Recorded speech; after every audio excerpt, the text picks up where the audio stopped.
Ay parang timang.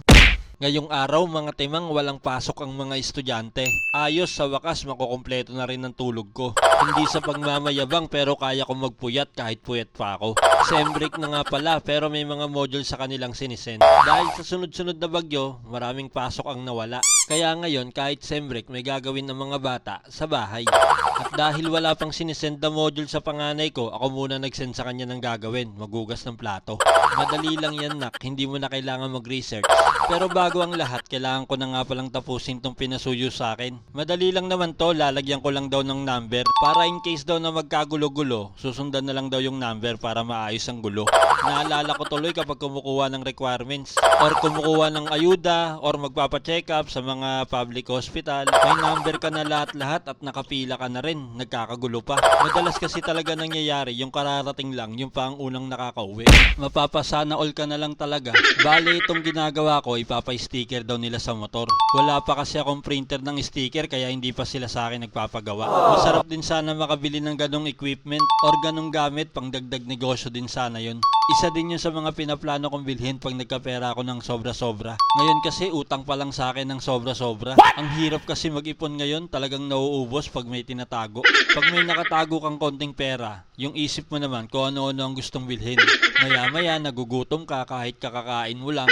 Kahit hindi naman kailangan, may iisipan mong bilhin. Ganon kakati ang kamay pag may nakatagong pera. Pero okay lang yun, at least sarili mong pera pag nangangati ang kamay. Huwag na huwag nyong gagawin pag nangangati ang kamay nyo, ibang bulsa ang kinakamot nyo. Masama yun mga timang, baka pabarangay ka. Oo nga pala, tapos na tong nilalagyan ko ng number. Akala ko okay na, mali pala kasi maliit lang pala ilalagay na number. Kaya inulit ko na lang, kaso hindi ko na na-video. Pagkasundo ko kay Mrs. galing trabaho, may dala-dala siyang grocery. Maaga palang binigay sa kanila ng boss nila yung Christmas basket nila. Christmas basket ba tawag dyan o Christmas food? Basta kung ano man ang tawag dyan, masaya ako kasi siguradong pagkain ng laman yan. Makakatipid na naman ako ng 2 araw at makakakain ng masarap. Salamat sa iyo boss, shoutout sa iyo. Nakikita nyo naman yung mga laman, isa-isa kong nilalabas, halata mong hindi tinipid. Hindi sa panglalait pero usong-uso dito sa Pinas, kung ano ang trabaho mo, yun ang ibibigay sa iyo. Kunyari, nagtatrabaho ka sa mga noodles. Siyempre, mga noodles na product nila ang ibibigay sa'yo. Kung nagtatrabaho ka naman sa sabon, edi sabon ang matatanggap mo. Maligo ka na lang sa Pasko at saka sa New Year. Naalala ko tuloy nung nagtatrabaho ako sa pagawaan ng bakal. Sinabihan na kami na magsama kami ng kasama namin na magbubuhat para sa ibibigay sa amin na Christmas gift. Ayoko na lang sabihin pero nung nakita kong nakatali ng alambre, hindi ko na kinuha. Hinayaan ko na lang.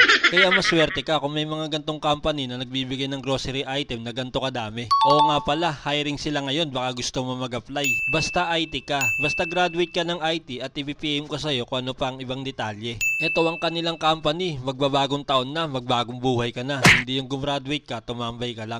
Gamitin mo yung pinag-aralan mo, huwag mong sayangin yung ginastos ng magulang mo sa'yo. Kaya ka pinag-aral para makatulong. O paano, hanggang dito na lang ulit mga timang. Salamat sa panonood. Pa-share naman po, please.